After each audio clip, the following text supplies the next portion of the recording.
So today we have with us the myth, the legend, the elusive Danshan. How's it going? Good, good, doing great. Happy to have you on, man. I've been looking forward to this for quite some time. Yeah, I'd love to do it, man. So, what do you think is the most misperceived part of you on Zed Run?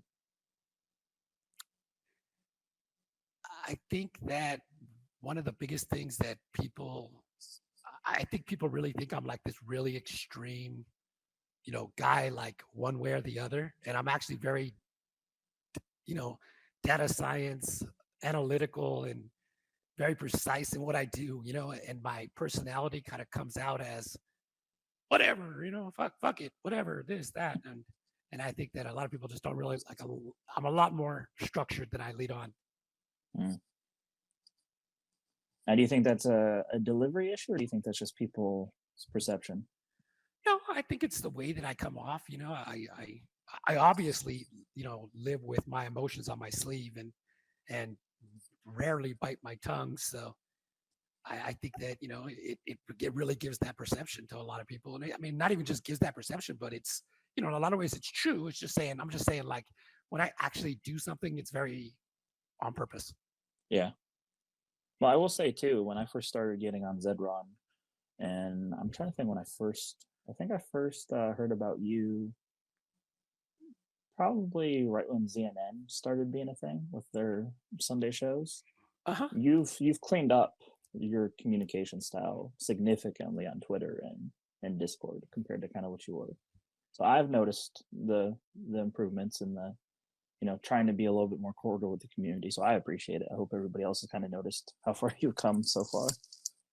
Well, I think that less of that happening on purpose, more of I'm not fighting the same battles I was fighting then, so I'm not Mm, quite as aggressive and reactive as I was then. I'm a little bit more, I don't know, confident in what I'm doing, or a little bit more accepted in the community, I guess. yeah. So I don't really have that resistance quite as bad as I used to. Okay, that makes sense. So let's go kind of to the story that I feel like a lot of people have heard, but I haven't heard you interviewed quite often as much. How did you kind of find Zed Run, and then what drew you into it initially? Well, I was doing some work on, well, actually, the virus was kind of peaking up and sports betting was kind of dropping down. And in the sports betting world, we were looking for other avenues to take bets on. So I kind of got into the 2K20 and Madden simulations, and I started modeling and projecting lines for them. Mm. And in doing that, kind of opened me up to a little bit more of the digital side of betting, and that kind of just led me to Zed Run. Now, what goes into making a line, a sports betting line? What types of Uh, things are you kind of looking at?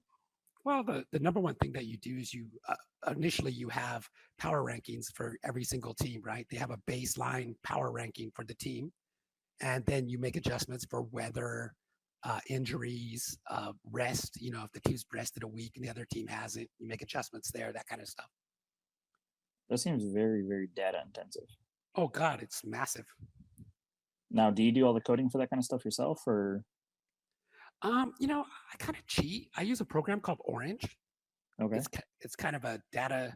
Basically, it just takes all my crazy data and just turns it into probabilities and runs Monte Carlo simulations on it and stuff like that. It's a pretty nice data science program called Orange. Anybody that's interested should check it out. Now, what's a you said a Monte Carlo? What's that for those of Monte us who aren't savvy? Monte Carlo simulations are basically where you take the standard deviation of something, the low and the high, and then you take the mean, or the center point of that, of whatever the data is that you're using, and then you just basically spin it however many times you want, 1,000, 10,000, and then you get random results, but they fall within deviations of the mean.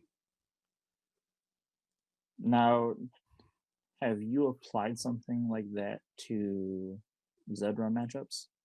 Yeah, I use standard deviation and means. Well, I used to take Zed Run times, try to normalize them, and then try to create a standard deviation and a mean for horses, and then try to generate my own odds to show me positive expected value plays in Zed Run. Now, how accurate were you then versus now? Well, I think one of the biggest things was Z odds were never true odds. And I don't think we Right. really figured that out until a little farther down the road. So it was kind of a little bit tricky and a little deceiving to think that they were doing simulations, but then they weren't truly using real odds. And then I kind of broke down what their odds really were and kind of came up with my own odds system for Zed Run, which I called real odds. And then I called Z odds, and my odds real odds. I don't know if you remember that. I remember hearing about it, but I don't think I deep dive too much into it because I was still fairly new. So, what did you discover that the Z odds were actually doing then? They were just kind of I think they were kind of more for entertainment purposes. They didn't want people that owned really bad horses to be seeing their horse at 900 to 1. So they kind of just like capped them off at like 45, 50 to 1. Mm. And then I think it went the same way as far as the favorites. They didn't want a horse to be, 1.5 to 1. So they kind of just capped it off at like 3.5. I gotcha. So they just kind of wanted to narrow it down so it looked like it was a little bit more competitive than it truly was. Now, do you think that could have been for competitive sake, or do you think it could have been for like discovery and understanding a horse's sake to kind of Oh, noisy it up a little bit? I think it was more cosmetic. I think they just didn't Okay, want a guy buying a horse for $500 and pulling 900 to 1 odds.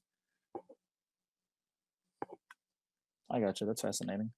Now, obviously, like good horses that were pulling like 4 and 3 and 5 odds in races, like those are obviously good horses. But I know when I first got in, I struggled because I had a few horses that were like sub 9 odds at every single distance, and it made it almost impossible for me to figure out where the hell to run the horse at without running, 100 to 150 races and checking head-to-heads matchups. Yeah, So, I think that in a lot of ways, I don't you kind of feel like Flames have been a little bit more directive for finding distance preference and a little less informative on actual win rate. yeah, absolutely, and it doesn't tell you. I feel like a whole lot, and even head-to-head. I don't really have top tier horses or anything, but it seems like flames are when you get really good horses stacked against each other. Sometimes they can become a little noisy from what I've experienced. Yeah, I think that they're just all the horses are so close that the flame distribution is, really small with each, and they really don't mean a lot, such as like in the tourney rounds and stuff like that, where you see a lot of good horses together. Yeah. Now, how do you feel about the the point changes to where you have to lose essentially 3 races to compensate for a win, and how that negatively impacts win rate to keep a horse profitable? Yeah, Like that perceived value aspect, it really makes monster horses or really really good horses look like they're not that good anymore, from what I've been looking at. yeah, yeah, yeah. I mean, like even Beautiful Fire, I think Beautiful Fire's win rate is down to like 8.5, 9%, and still has made a couple ETH in profit. Yeah, I mean, that doesn't look so great. I hate losing. especially on purpose, right? Yeah, I just hate it, and I wish it wasn't a necessity. But I also understand the strategy of it. Some people are very talented at being able to maintain class, and it creates a lot more management opportunities. So I do respect that a lot, but I just hate having to lose. Yeah.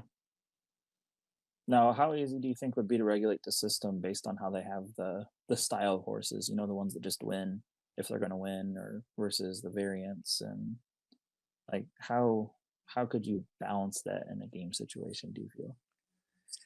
I think that one of the biggest things that they need to do is the game needs to be a lot more um, artificial, maybe a lot more computer managed. You know, uh, these strict things like your horse can race 9 times a day. Um, I don't think it should really be that way. I think it should be based more on traffic. Mm. Maybe do some tricks with the scheduling so that not every horse, not every stable sees every race. Just do some things to kind of mix it up and to create a little bit of dilution. See, I like that. I don't think I've heard that take on it before yet. Yeah, I just think it would be better for everyone if we didn't see the same horses in every race. Yeah, that is the hard part, and like if you don't have enough races, how do you justify spending some of the money that are being spent on some of these horses, because it would take you forever to recoup your investment. But at the same time, how do you make the ecosystem available enough to make the game expand, because there's enough opportunity for everybody, right? Well, I think it kind of goes with, for me, I say fatigue is population control, right? Mm. Fatigue is a thing that can be used to control the skill level of the horses on the track, and can be adjusted according to the user base. As the user base grows, you can increase the fatigue, more and more and more and more. I think that some of the people with good horses need to maybe have a little bit more, a little longer vision, and see that, hey, yeah, right now I can only race 3 times a day because there's only 3,000 people on the forum, on the format. If there was 30,000, I could race 30 times a day. Yeah. And I think that if it worked that way, they should be able to, you know, you got to slow it down. You can't have the top 5 horses racing every single race, and just trickling. That trickle effect has got people to where they can't even race. And it seems too that the stronger racing stables have gotten good enough at identifying talent that they can stack 20, 30 horses in the races, run one of them 10 times, and cue the next one 10 times, and then the next one 10 times. And, they're top 10, 15% horses. So they just kind of thank everybody for their donation daily. Yeah, I think it's really gotten there, and believe me, I'm good friends with a lot of with most of the top stables in this game, and I love their passion. I love how hard they work, and they spend a ton of money. They deserve to be cleaning up in these races. I can't take that away from them, but at the same time, I just think that we have to be able to get people have to be able to race on this platform. If they can't race on this platform, what do we have? Yeah. Now, how do you feel about the iterations of these event style? Um, like it seems like Zed Run is moving more towards an event style for unique profitability. Do you feel it's been working with the tournaments, or? I think the tournaments are the future, right? I think that paid racing is pretty much going to disappear. I Mm, think you haven't really heard Zed really, say much about paid racing. They took away the rake, which meant they're not really interested in it, in my mind. I mean, so I think that paid racing is on its way out. The question that I have is, skilled professional players with an advantage need volume. yeah. If these tourneys are going to be where they get their horse, these top tier quality horses get one shot a week at one race, or 2 or 3 shots a week at winning one race, and that's where their profit comes from, it's going to just take way too long for them to see their expected value, and I think that'll hurt the value of some of these top horses. Yeah, I can definitely see that being an issue. Unless you make the pot so big, but then where does all that money come from, right? Like, how can you give away 20, 50, $70,000 a day and one swings to, a couple horses that made it through? Yeah, and it's one of the other real issues for me too is so many people have to win a little bit of money that even when you win it all, it's not really that much money. Right. I mean, when you're considering that you spent 10 Ethereum on one horse, you spent 5 Ethereum in breeding, and now you go win a tournament, you win an ETH. Yeah. That's just not enough money. The And I, math I doesn't think add up. there's that, right. And I think there's that, it feels like each level of player has its own like issues and gripe, right? Like, if you're the stable spending 10 plus ETH for a horse, how do you recoup that investment that doesn't take, an extremely long time? But then if you're that middle level stable, printing out, 1.5 Ethereum a month, like, you're doing really good as far as the ecosystem's concerned today. But that, like, making, $4,000, $5,000 a month doesn't excite big money, doesn't excite big sponsorships necessarily. Yeah, So yeah. then, like, And then how do you make both of those ends of the game more profitable so it attracts more attention without making like the people that buy the donkeys that are completely just content playing the game to play it, still have it some place to survive. Well, Because like I'm a big fan like you, like don't give anything away for free, but you still need people to be able to play at the low level. yeah, I think that the tournaments do that, right? You get to play kind of free. You only got to spend a couple $100 on a horse, and you can race in the tournaments for free, and you got a chance to make some money. And if you don't make anything, you really only lost time. Yep. So I think that it works for them on that level. I'm just I not agree sure. completely. I'm just not sure it works for the big stables yet on that level. Right. I think that there's something missing there, and I think the real answer is just I think we're just going to really need to chop this thing up, right? There's really way more than like you just mentioned. There's what 3 or 4 or 5, maybe even 10 different kinds of game that needs to be played for this to work for everyone. Well, I think in the roadmap they might have alluded to it a little bit, talking about the Zed Pass being the key to seasons, which is where I'm pretty sure they alluded to that being where the big money is going to be. And like, I kind of look at, what other things has VHS touched, and like the Red Village is something that they've advised on. It's unclear exactly how much they've added input, but the fact that the Red Village has said, their mint pass is essentially the ticket to get into every single big level event would make me think that maybe they borrowed that idea from VHS, and that these NASCAR passes are going to be your entry into like say a 1 month long season or 6 week long season that have the $1 million cash prize at the end of it. Almost like a more structured system. But then, how if you enter something like that, does that disqualify you from daily tournaments? Do those races still count against the standard tournaments? Like, there's a lot of unknowns that I think they'll figure out, but it's probably going to be one hell of a roller coaster to get there. Yeah. Oh, I think it's going to be I think there's a big mess, coming for sure in a lot of reasons, in a lot of ways. But I think that they're on the right path. I mean, I bitch and complain and sound like the worst person ever, but I think that overall and generally they're on the right path. They understand what they need to do. Uh, I wish the execution was just. I wish they just tried a few more things.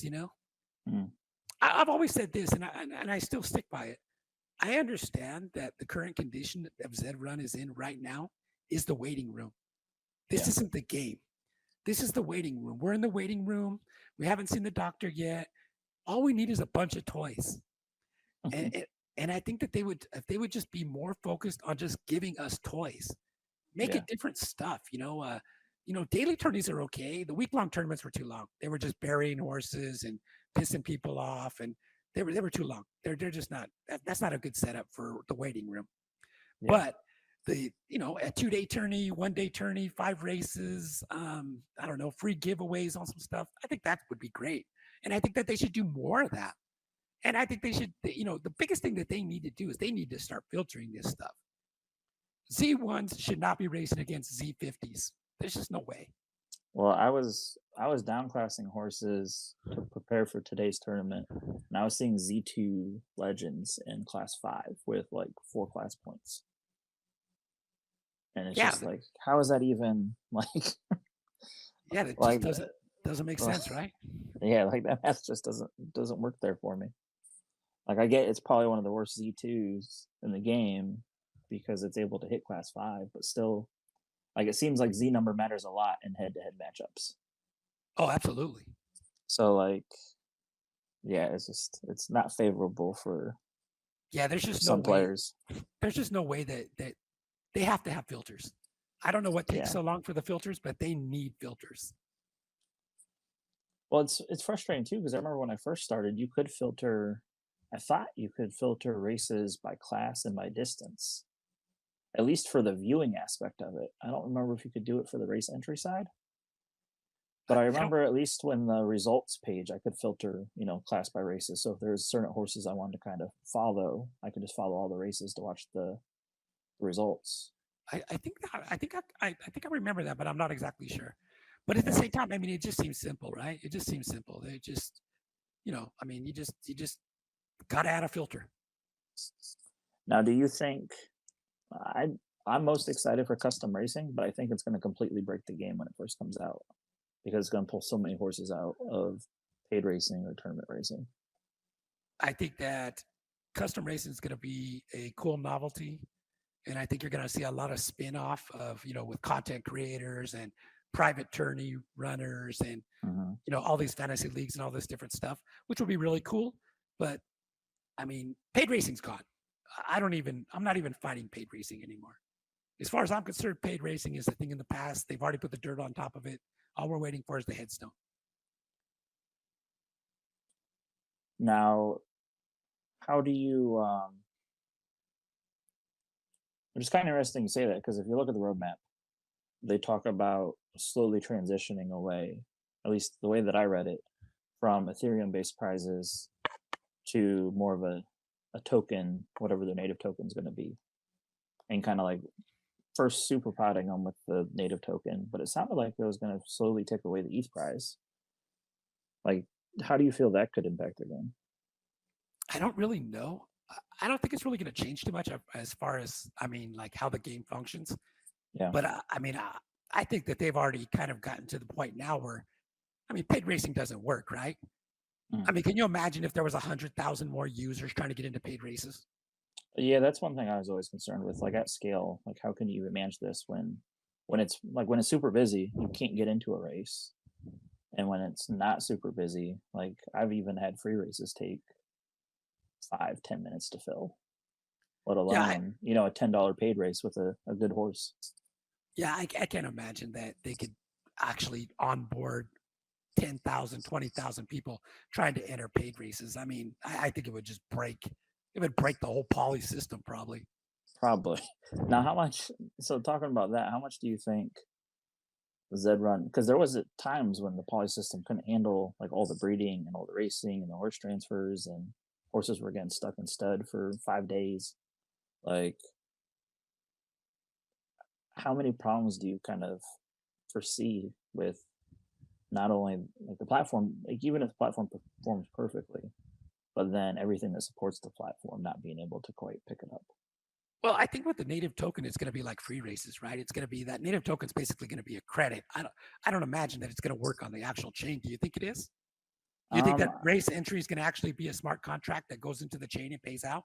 I don't think so. I think it's going to be more of like the token's going to be on the platform and it's going to be like a credit system internally and probably not on the chain is my guess. I don't know that though. Yeah, I don't know either. Like the way that I read the roadmap and kind of like all the hints and stuff that I've seen in the Discord server, the last 6 months, and on Twitter by different members of the team, it almost seems like the token will be the currency used to play the game. Because like even on the roadmap, they showed like daily quote unquote quests, right? Like breed 1 horse today, enter 5 races today, put a horse in the stud today, and then you would earn tokens for that. So it almost seems like the token will be what you need to maybe enter a big race or pay your breeding fees. It won't be an actual way to accrue profitability. You have to breed the horse that you earn the token by, doing your daily things or winning your free races or whatever.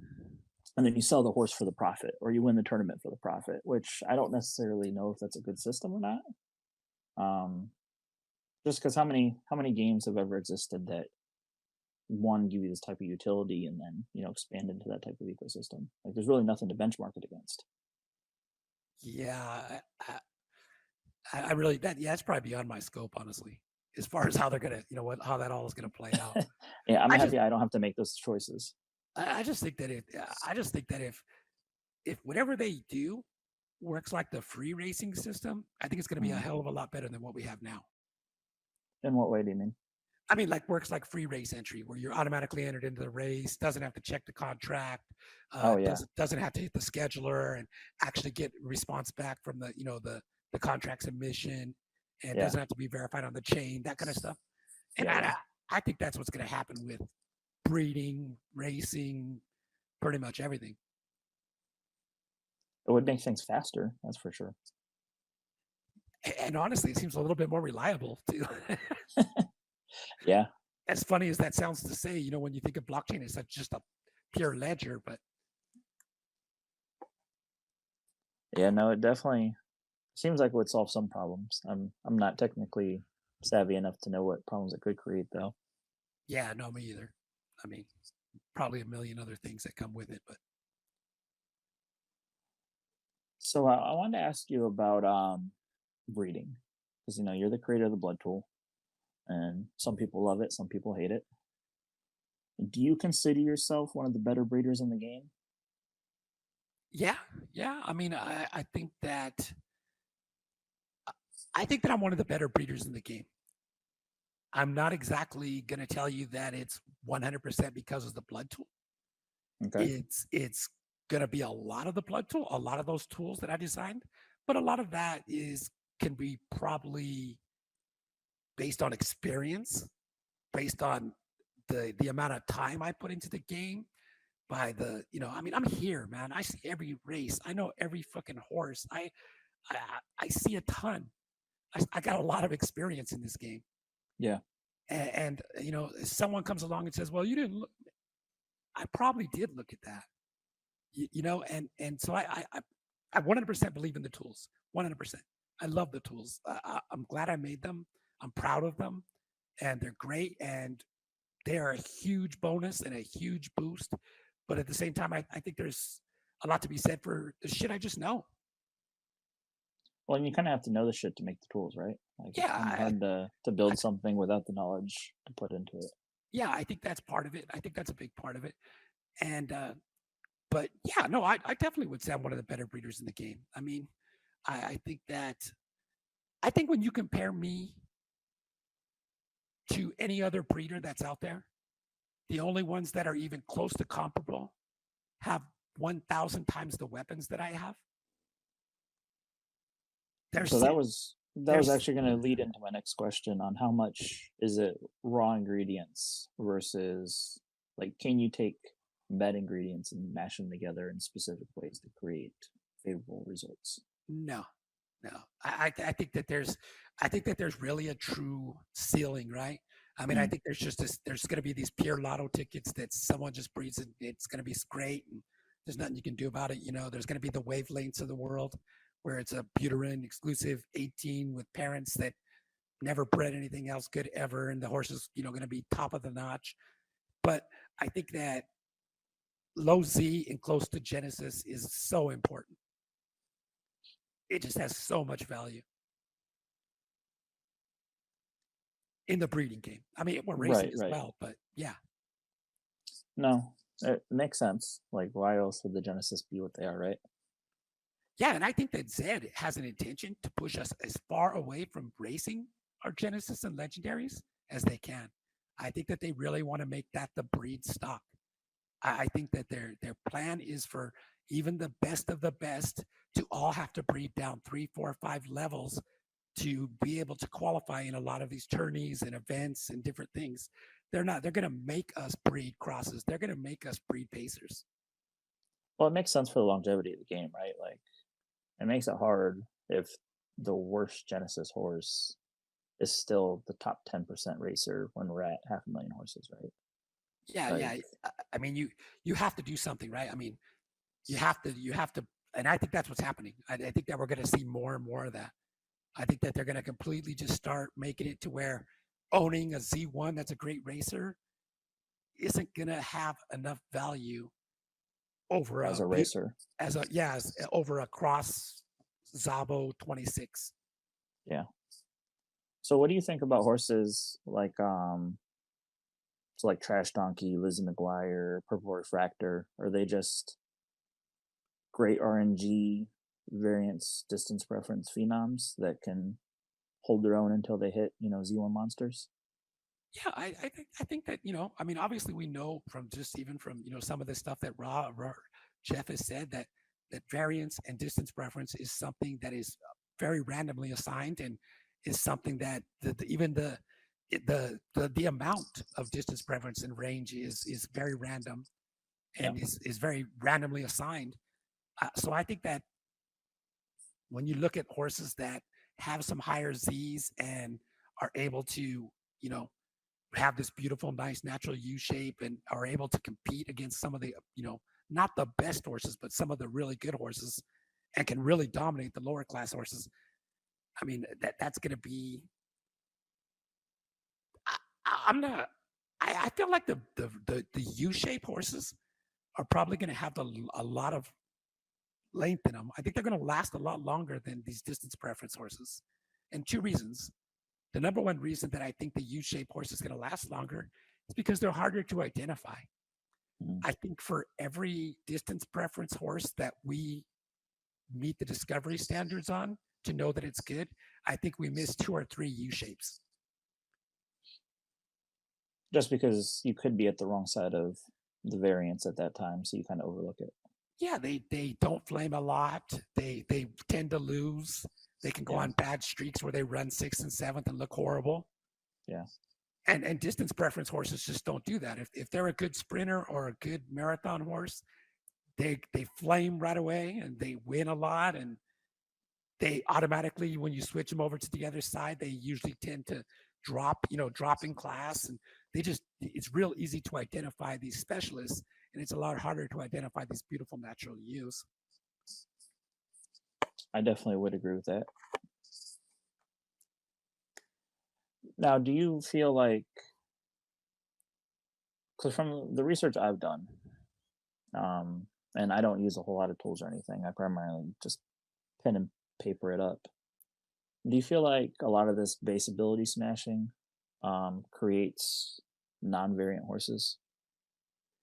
Boy, it sure seems that way when you look at legendary Nakamoto Z2s, right? Like the ones that, yeah.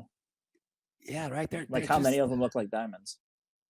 Yeah, not very many. Not very and many. Diamond's parents aren't like, if you look at them, like they don't look like they're the greatest racers or the greatest breeders. So it's almost like it left room for that, you know? Yeah, it's kind of like base ability fills the cup up and there's not room for anything else, right? Yeah. At least that's how it's felt for me. I think that's a reasonable argument. And I think that, right? I mean, well, I think it's easily to identify what makes Buterin exclusive 25 skilled. Right. Because we know there's no base ability there, right? Yeah, it runs at one distance to go up and one distance to go down. Right, yeah. So, or it's got huge range, right? It either runs 12th by 5 seconds or it wins by 5 seconds. Kind of like a main event, right? Like it doesn't win as much anymore at the 1000 to 2600, but if you put it at 1600, it just swings high or it swings low. Exactly. So it's a lot easier to see those and identify them than it is these low knocks, you know? But I really do think that I get in the base ability argument all the time with a lot of people because, there's, other people that sell tools that are focused on base ability. Mm-hmm. So that subject always comes up. And base ability isn't something that I avoid. I have a base ability, rating on my site, on my tools. Blood rating has base ability listed as one of the, the things. Mm-hmm. So it's not like it's something that we avoid. I just think that there's too many cases of high base ability not meaning shit on the track. And it's weird to think about, right? Like, and I think one of the issues too, like we don't know what the stats of the horses are. And like if I think about like a game as simple as like Madden, right? Like there's a lot of things that go into a great wide receiver in Madden. Absolutely. Or like any other video game. Like it's not one stat. So like the idea that we think that we visualize these horses as only having 3 stats: distance preference, variance, and base ability. Like there's probably like 12 stat lines that make up the interpretation that we see. Right. Yeah. Like, I mean, it just makes sense, right? And when you think of a racing or competitive or kind of game like Madden, which is what Zed kind of is, you would kind of think the horse would have more than just distance preference. They would also have acceleration. Yeah. A couple other things, burst, like a burst factor or something. And I don't know that they do. I'm just saying it makes sense. It's just 3 things is just, I mean, I don't know. But the thing is base ability, and I'll argue with anybody forever, and I love to, but I don't think base ability alone gets it done. And I don't think anybody can say that it does. There's tons of high base ability horses that have not produced anything on the track. 0.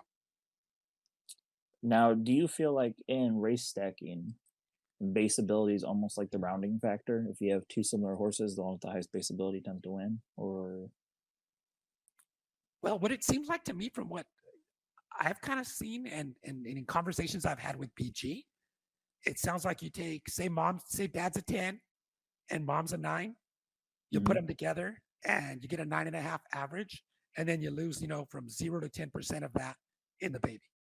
Yeah. So you take mom and dad, average them, and then you got, the negative loss of base ability from a 0 to a 10% factor. Yeah.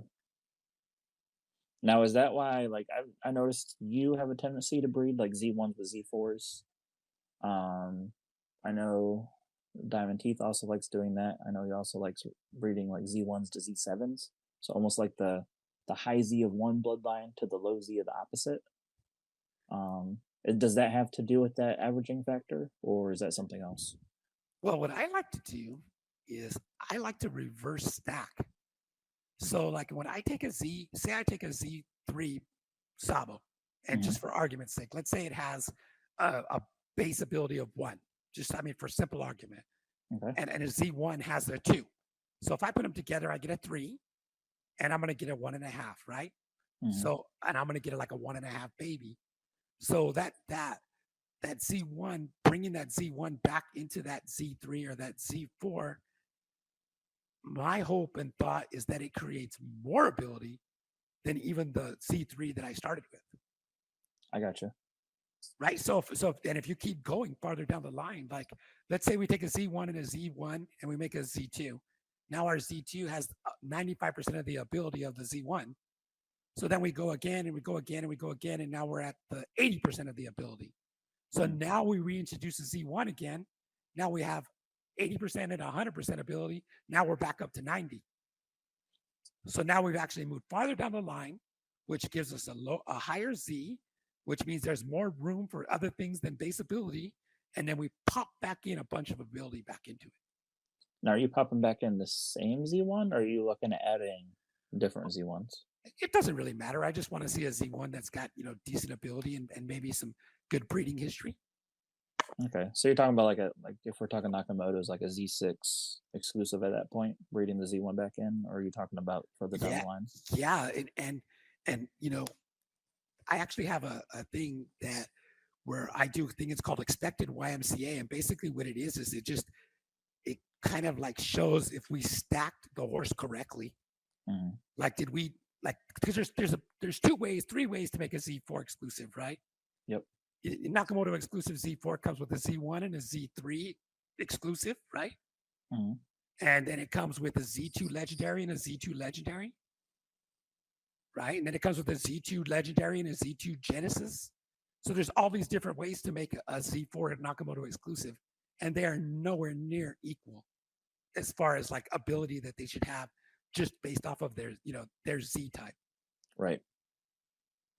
And I'm guessing because you're a fan of staying as close to Genesis as possible, you'd rather have the one that has the last parent being a Genesis horse.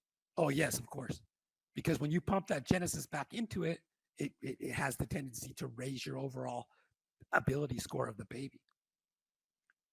Now, are you seeing?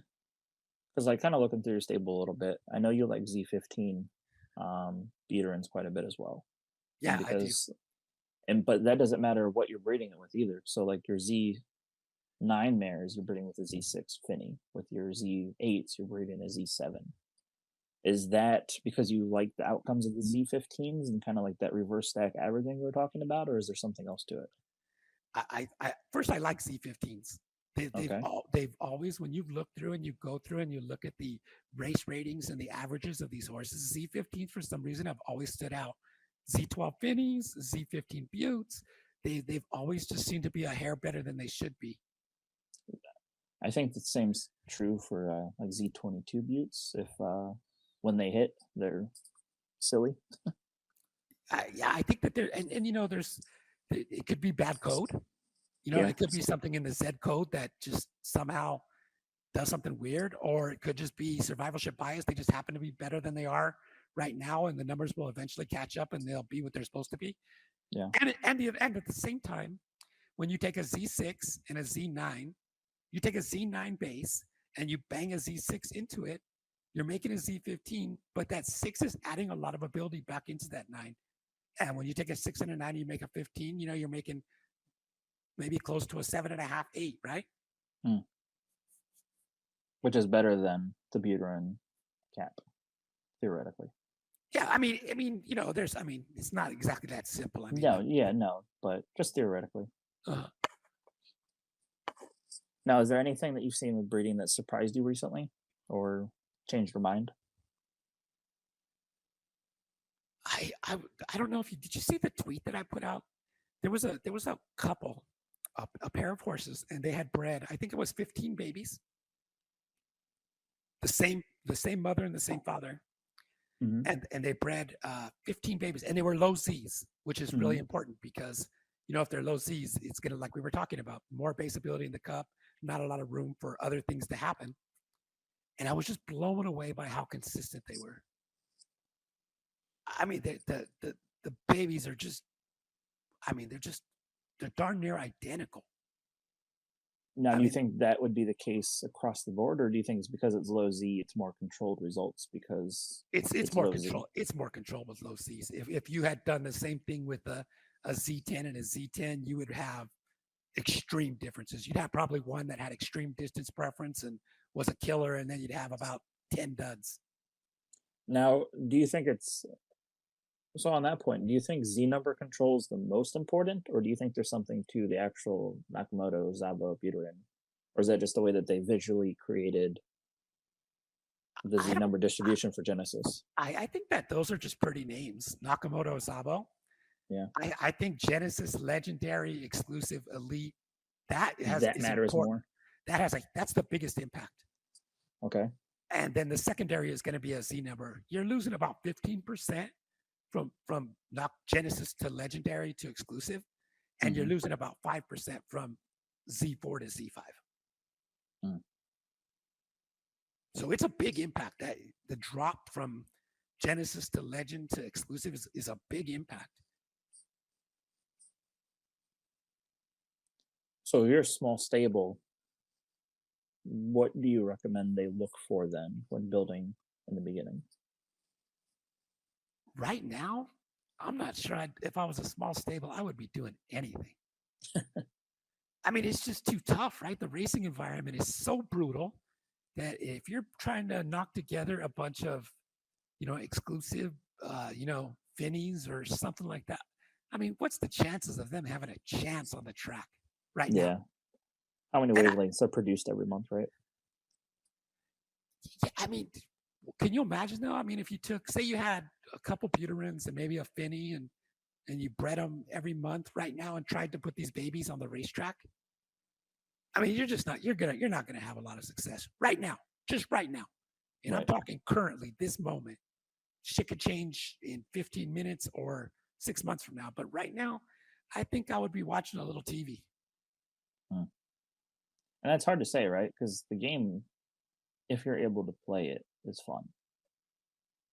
But it's not fun trying to start off with, $400 and losing 50 of it to racing, and then you spend 30 or 50 to breed, and then you lose everything else you have left, and now you're kind of stuck with 2 floor horses that you can't do anything with besides sell for a fraction of what you originally paid for it. Yeah, I mean that's pretty dire, but yeah, I mean, right now it's tough. Right now, I wouldn't recommend that people are out here breeding Buterins together and expecting to go on the track and make $50 this week. No way. And I think some of us have been around for a while that never really spent a whole lot to get in. We kind of got spoiled with that early fatigue, pre-fatigue days, because it was a lot easier. It was dramatically easier when there was only 100,000 horses. Oh yeah, I mean, you could breed, Z15 Buterins and throw them on the track, and they were good all the way up until they got to what, C4, $5-10 races. Yeah. I mean, for sure they were going to be good in, class 5 and stuff, Oh yeah, I had a few of them. 20% win rates at 150 races. 40 to 50% ROI. Just $2, $5 grinders. Yeah, so that's gone. Yeah. Now, one thing I did want to ask you about: how much do you think the racing impact is due to the game changes, and how much do you think it is due to the tools available? because I'm not necessarily convinced that it's all the algo changes. I think it's putting all the intelligent into every single stable's hands with things like Stack Max and Know Your Horse. Like I know they're important because the big stables are going to design these tools anyways. But at the same time, the big stables probably have strong enough horses that they don't need them as much to win. So like, how do you think the tools have had an impact on the racing environment? Being honest, and probably sounds crazy coming from me, I think Stack Nax is horrible for the game. I've always felt that Stack Nax is not a great thing for the game. But at the same time, the argument goes to what you just said. If I took Stack Nax out of everybody's hands, Mm-hmm. how hard would it hit the people that I actually let it be in their hands? Right. Absolutely. Right. I mean, it's like me sharing it with everyone is like has an impact on the game and it makes it tougher. But at the same time, I mean, it would just be complete. I mean, it would just demolish people. I mean, they would. Oh yeah. I mean, if there was like 15 of the top racing stables that had Stack Max and nobody else had it, whew. No, I agree, and that's the thing too. Like if you listen to like early interviews with Arbitrage and Zed Insights, like they were already building out these similar style tools. Like we already know that you've been building out similar style tools. So like the big stables are going to have something regardless. So it's good that everybody has access to it, but at the same time, it just made racing so efficient for the people who could. Yeah, I mean, people. I think wasn't that kind of the purpose of removing odds, right? To kind of kind of right. That's what I mean. Yeah, the very thing true. was, it's like, hey man, just guys, just have fun. You just get in some races, spend $2 and have fun. And now, I mean, it's efficient, right? The game's super efficient. Yep. Now, how accurate do you feel like the speed data is? I think when you normalize times and kind of try to take out some of the noise that Zed adds in on purpose to kind of trick us, Mm-hmm. and I don't think that is perfect at all by any stretch of the imagination. Yeah. But I think when you normalize times and narrow them down, I think they have information. Okay. But I think that the biggest thing, and I just added this for Stack Max, is I did the 90-day thing. Did you see that? I did, and that is so helpful because I have horses that like back when racing was what it was, like we're pulling top 3 percentile speeds, and last 90 days, 100 races, it's not even close to what they used to run. Yeah, that 90-day thing is huge. It really gives you a true view of what kind of horse you have now. Yeah, and I think that's one of the most understated things in the game is understanding the different phases of Zed Run and which environment horses were successful in. Because people are pulling horses, off the shelf that haven't raced since October that look like monsters on paper, but then you throw them in today's environment, they just get eaten alive. Oh yeah. Yeah, I see that all the time. Guys send me a horse like, oh, I seen this horse for sale for 0.25 and he's like a 19% winner. I'm like, dude, if you put that horse on the track, he's not even going to flame. Right.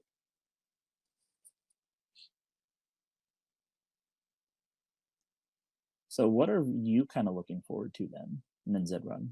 Is it just getting the races back opened up and worth playing, or? I think seasons is going to be fun, right? I think for guys like me that have a lot of different horses and a lot of different things, I think some kind of maybe like maybe like there's some custom seasons where you have one Butte, one Finney, one Nakamoto, and you get one Genesis or something, and you race like a 4-week mini tour thing, something like that. I think that's going to be the most fun for guys like me. I think stuff like that. I don't think grinding is ever going to be something that I'll do or be able to do again. Like sitting there trying to make sure I have a horse in every $5 race that goes off. I just don't think that's profitable. There's just too many people breeding, and the law of large numbers is just saying that there's going to be so many good little horses that pop in there. I think that's just really going to be really too tough to try to keep up with. And it's kind of crazy too, like with the amount of horses that bred every single month now. Like the law of averages state like they're going to continue to get better as far as like in the current racing environment. If it doesn't change, like the level of the average horse is going to be so strong. Yeah, it's going to be really hard to even. I mean, and another thing, and I know I sound horrible for saying this, but they, the minimum fees and some of the stuff that they've done, they've, and I maybe it's good for the world. I don't know, but they put Nakamoto blood in everybody's hands, right? Everybody's Mhm. got a Nakamoto exclusive now. I know Z5 Nike exclusives are my favorite thing to buy right now, especially the mares, because like it's just so cheap. Yeah, and I don't have anything against that. I'm just saying it took out the, I don't know, the levels are gone, right? Like everybody has Nakamoto, so what good is? I mean, is a Ferrari if everyone has a Ferrari? Not as a measuring stick anymore now.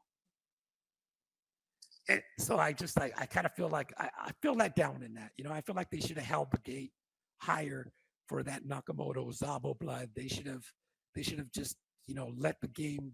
If it was only going to be people that were going to spend less money, and it was only going to be people that were going to I think they should have just left that Nakamoto and Zabo blood as just this royalty, impossible to get. You got to be rich. Well, how much of that is because one of the things that I've always argued, especially when people start being up on Zed and the things that they want, was most of our problems in the ecosystem itself are user generated. Like nobody told Z1 owners to put them in studs for $78 when they could. And that's why I Oh, really like what Sunny Days has been preaching. If you own a Z1, stop putting it in the floor. That doesn't even make sense. Like, who cares that you're going to save your own stable $150 for in-house breeding? Like, it's a $20,000 asset. Like, why are you worried about $150? And yeah. the same thing with like all the crazy breeding going on. Like, of course we all wanted to breed, but Zed Run didn't say breed every single horse in your stable every single time for 3, 4, 5 months straight. Oh no, no, no. Users are responsible for a lot of the mess, but at the same time, you got to also understand that when you're running an economy or a game or a system or a government, or people are gonna do whatever they can do. Oh So yeah, you have to govern it, and you have to have restrictions, and you have to have minimums, and you have to have these standards, because I mean Nakamoto blood is ruined, right? I mean, it really is. Unless a million other users come in, and the floor just gets raised, so it's so flooded with all these butyrins and stuff. I mean, what people do you are think? people are breeding butyrin Z10, butyrin Z15 exclusives with Nakamoto exclusive Z3s now, because they Yep. just have no value. Well, do you think the burning mechanic will help with that? Do you think people are going to be burning a lot of Nakamoto exclusives? So based on some of the conversations I've had with bigger stables, I think they will. I know there's been talks about buying up the legendary offspring from some of their premier stock and retiring them to decrease supply so that way they can control the value of their high dollar assets. Well, the first thing that's kind of shocking to me Hmm. is there's all these guys, right? And there's, I don't know, what is there, like probably 25 guys that own like multiple Z1, Z2s? I think it's actually a lot higher than people suspect because there's still 600 unraced But I Z1s. mean, let's say there's like Yeah, yeah, 30, yeah, 30, 30, 30, 30 guys that have like over 10 Z1s or whatever. yeah. If that's the case, I can't believe that they're not together. Right. Like, why are they not monopolized? Why are they not together and set their own standard, right? I mean, yeah, there's going to be the outlier, the one guy that just throws his horse in to make $50.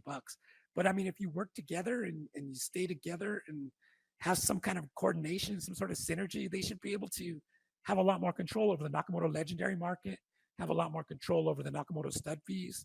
I just can't Yeah. believe they, like, most of them don't even know each other. Yes, this is true. Well, and it's weird too because you have like stables like Coffee Liver Stables, right? That just owns 400 horses, 250 of them are like rare coat finnies, and I don't know anybody's ever talked to them. But they breed every single month, and every single horse hits the stud as soon as it's available. And Yeah, I mean, I just can't believe that they're not more organized, right? They got $500,000 in assets in a game where a lot of what their value does depends on the guy that's got the same thing as them. yeah, seems like they would all be sleeping in the same bunks.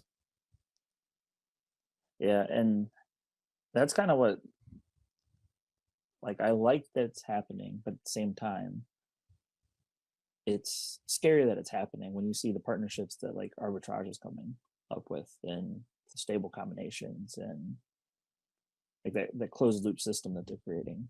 Because they're already the best damn racing stable in the game. Yeah, but Like, arbitrage, arbitrage, arbitrage doesn't really scare me with that stuff in the sense that, I mean, do you think that Ready Set Boom wouldn't be racing if arbitrage wasn't there? Of course, no, no, no, no, no. I think it's just more the aspect that, like, because when I interviewed him, right, he said the whole reason why the partnerships even took place was just the liquidity issue, because there was assets that he'd want that'd be just outside his reach.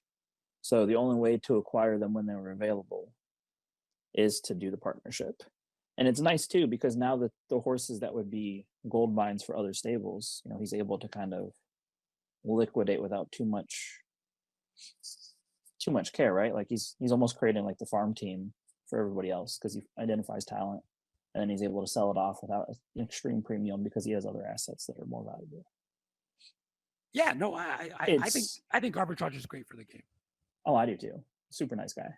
No, but I mean, even if they're nice guys or not nice guys or whatever, I mean, they are good guys. But I'm saying, as far as just actually for the game, I feel like they're great for the game.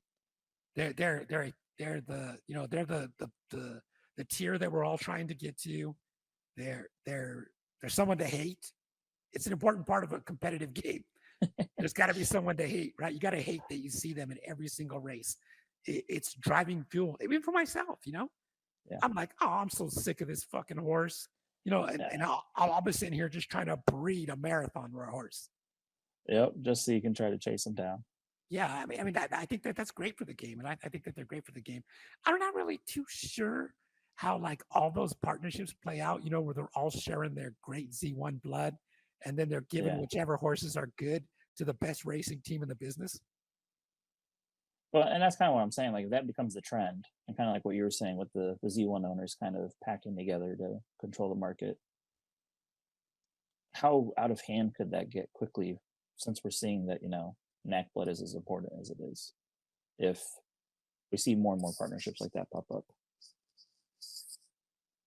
I would say that they have to be more cautious than we do, because if they start dominating too much, the community cries. And then if the community cries, Zed listens.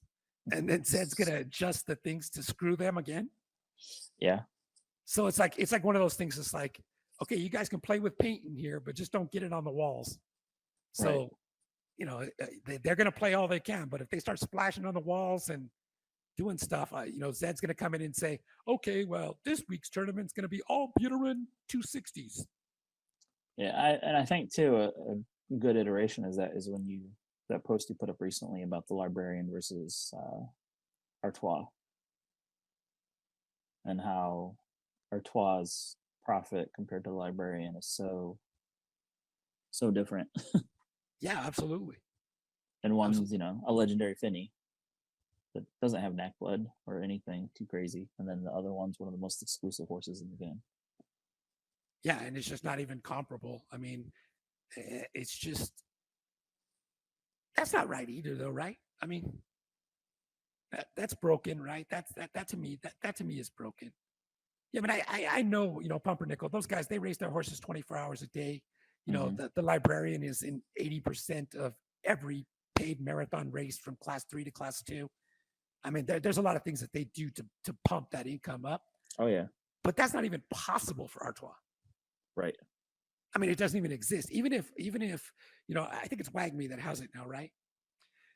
Even if WAGME hired arbitrage to race that horse for them 24 hours a day, it couldn't even get close to what the librarian's turning up. Yeah, especially if you have a horse that can't go down to get into classes where races populate more frequently, because there's enough in that class to fill them. Yeah. I mean, it's just so I want them to fix that. Yeah. I think restricting races to classes kind of hurt that. Because like before, if you had a horse that you ran down, kind of like they used to do Princess of Power, they could still enter that Class 1 race. And there's really not that much drawback to it, I don't feel, based on the way like fatigue and stuff works, right? Like if you want to run down in $2.50 races, like that gives somebody else an opportunity to win them. And if you want to just take a swing at a $50 race in Class 2, like that helps with the race generation issue and the filling issue. Yeah, I just hate to see a really good horse sit in Class 4 and just clean up all day, and then whenever there's a big race, just goes and races it. Yeah, and I think that's kind of yucky as far as for the whole game. Yeah, but that's one less race that monster horses in Class 4 for a little bit. Yeah, you just need spark fatigue. Yeah, I mean, it is not that hard to build. Come on. How about handicapping? Do you think that's something to easily implement? Handicapping, like how would you like? Give me an idea of what? Something to the effect of a horse has.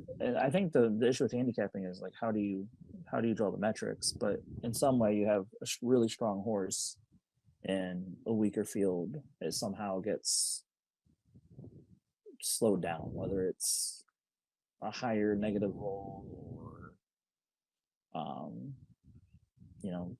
the idea of having a quote unquote heavier jockey or something. Like, is there any room for something like that in the Zed ecosystem, or do you think with Elo and everything that should not be an issue anymore? Yeah, I don't like that, right? I don't want horses to be. I don't prefer it either, but I don't want horses to be crippled, just so other horses can win. That right. Kind of sucks. Yeah, but at the same time, just separate them. I don't understand. Like, to me, it's really fucking simple. If there's too many horses, like they did, right? When they made that move, and they made it from 0 to 20 to 20 to 50, 50 to 90, 90 to 150, 40. I'm sorry, 90 to 140. Mm-hmm. That opened the door for what? So many horses. I raced horses that I hadn't raced in months when they did that. Right. So why does that stop? I got you. Why not do it again? Why not add 20 more on every side again? You know what? I think once you get out of Class 5 for any reason, once you get out of the lowest class there is, if you find any way to get out of the lowest class there is, you're done. Thank you. I've been saying this for so long that the low class should be capped. So that way there's a safe place for running the lower horses. If you ever figure out how to get out of Class 5, whether it be a mistake or races that ran good, if you ever qualify for a Class 4 race, you never see Class 5 again. And even if there's I know in a lot of Elo systems, like you almost have to prove yourself to move out of your class. So even if it's all right, you hit the ceiling in Class 5 at 20 points. If you podium your next race, you're bumped out forever. So that way it's not like an accidental, my loser horse got into a couple free races and squeaked out. But no, I agree that there should be a ceiling on the lowest class. Yeah, maybe it's just even a race count, right? After you've raced 30 times, if you're still in Class 5, you can just race in Class 5 for free. Yeah.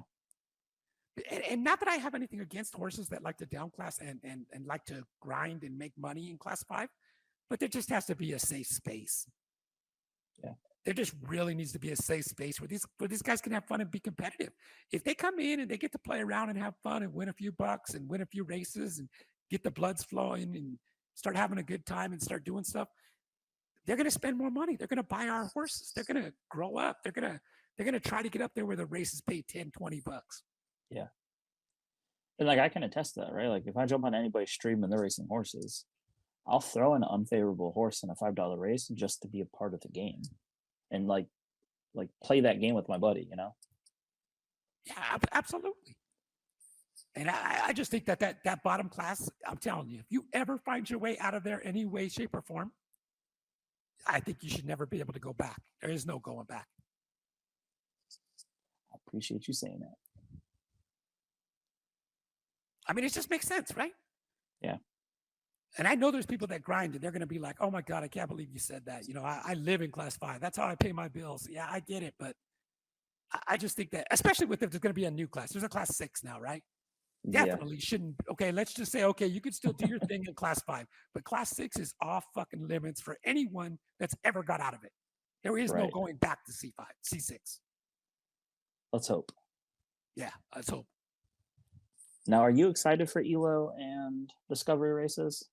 Yeah, heck yeah. I'm super pumped for that. I think that any kind of change or any kind of effort or any kind of trying anything, what's the downside? We go back to where we are now? So you're a big fan. Just keep breaking the system until we find one we like. Yeah, I love it. I wish they would do like I was crying, a week ago or 2 weeks ago. Just turn off the classes for a while. Let's just see what Mm, happens. yeah, You're working on some stuff. Turn off the classes for 2 weeks. Let people race wherever they want. There's no class points, and just let people have fun. And let's just see what happens. yeah. Because Even if honestly, it's just for a weekend, you know. yeah, honestly, I just don't even know. I don't know what that's even going to do. I can't tell you like, well, I know specifically that all the horses that I don't know what's going to happen. It might be really good. It might be horrible. It might be this complete bloodbath. I got some bad news though. A lot of these horses that think that they're good, that are stuck in C1, Hmm. they think they're going to come back in and go to C3 $15 races and just start cleaning up. I got some bad news for them. There's some good fucking horses in class 3 right now.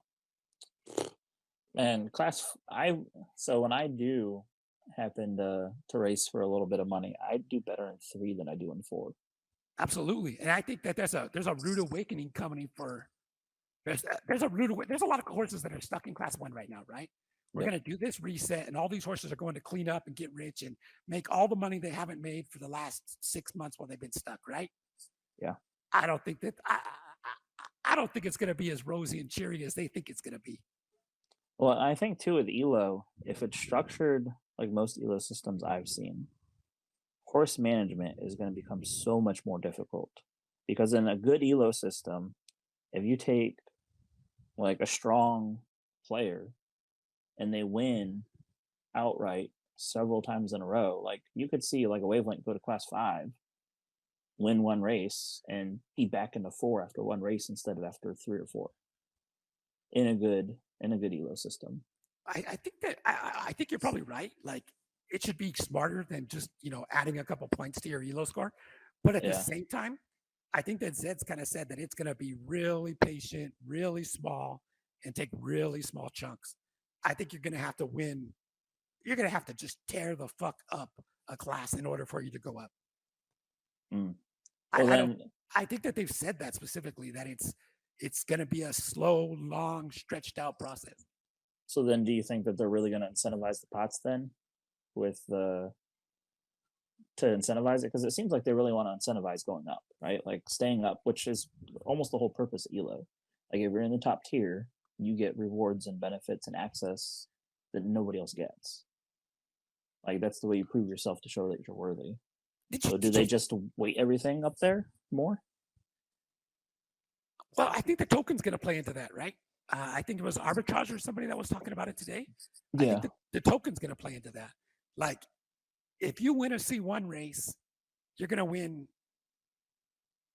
117% of what the pot is. Yeah. Right, in tokens. Where if you win a C3 race, you're going to win 87% or 92% or something. That makes sense.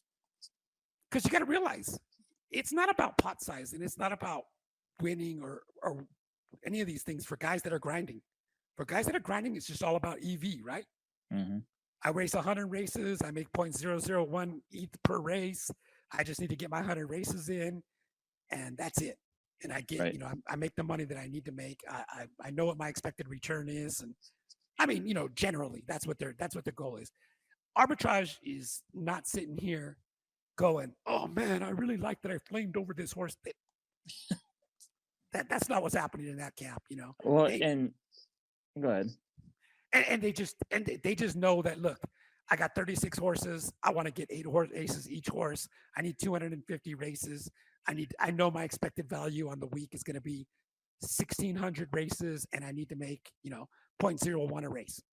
Simple math. And I know too, with some of the smaller races stables that have been kind of moving their way up in the leaderboards for monthly profit, That's one of the things that they look at. It's like, okay, well, this horse has only made 0.05 profit, but they're only racing it 20 times a week. So if I race this horse 100 times a week, like that's a very profitable horse. Yeah, yeah. I think that, I mean, And they just grind it out.